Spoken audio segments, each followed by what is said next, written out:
My best friend stole my baby name. So I stole her baby's inheritance. I know you mentioned Celeste, but Ryan and I just fell in love with it, Jenna said at her baby shower, her hand on her 7-month bump. You understand, right? You're not even pregnant yet. I sat there holding the gift I'd brought, a handmade quilt with constellation patterns, specifically chosen because Celeste meant heavenly. I'd shared that name with Jenna 5 years ago, the night my mom died. Mom had always said if she'd had another daughter, she would have named her Celeste. It was sacred to me. Jenna knew all of this. Besides, Jenna continued, cutting her cake, you can still use it for a middle name or something. The other shower guests shifted uncomfortably. Everyone knew Jenna and I had been inseparable since college. Everyone also knew I'd been trying to conceive for 3 years, while Jenna got pregnant within 2 months of trying. Sure, I managed to say. It's a beautiful name. What else could I say? Make a scene at her baby shower?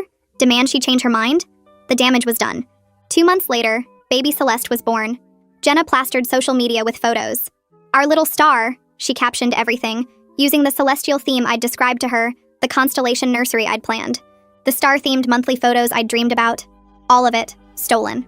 Then, 4 months after Jenna's daughter was born, I finally got my positive test. I didn't tell anyone except my husband, Dean, for the first trimester. Not even Jenna, who texted constantly asking why I was being distant. The second trimester ultrasound revealed we were having a girl. Dean squeezed my hand. What about Eleanor? He suggested gently. Your grandmother's name? Maybe, I said, but my mind was somewhere else entirely. 2 weeks later, I ran into Jenna's mother-in-law, Diane, at the grocery store. We'd met several times at Jenna's events. How's Jenna?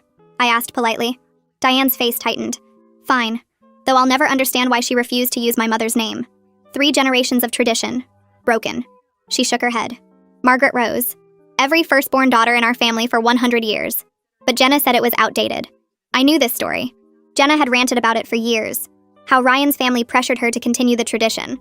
How his grandmother had even offered to pay for college if they used the name. How Diane brought it up every holiday, every birthday, every chance she got. Jenna called it her nightmare name, because she knew Diane would never let it go. Such a beautiful name, I said carefully.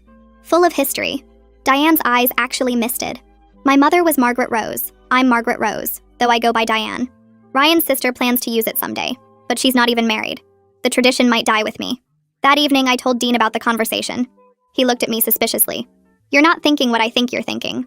Margaret Rose is a beautiful name, I said innocently. Classic. Timeless. We could call her Maggie. The thing is, I genuinely did fall in love with the name. The more I said it, the more right it felt. Margaret Rose. Maggie. It was elegant but approachable. Strong but feminine. Everything Jenna had said she hated about it, I loved. We didn't announce the name until the birth. When Margaret Rose arrived, healthy and perfect, I posted one simple photo with her name, no explanation,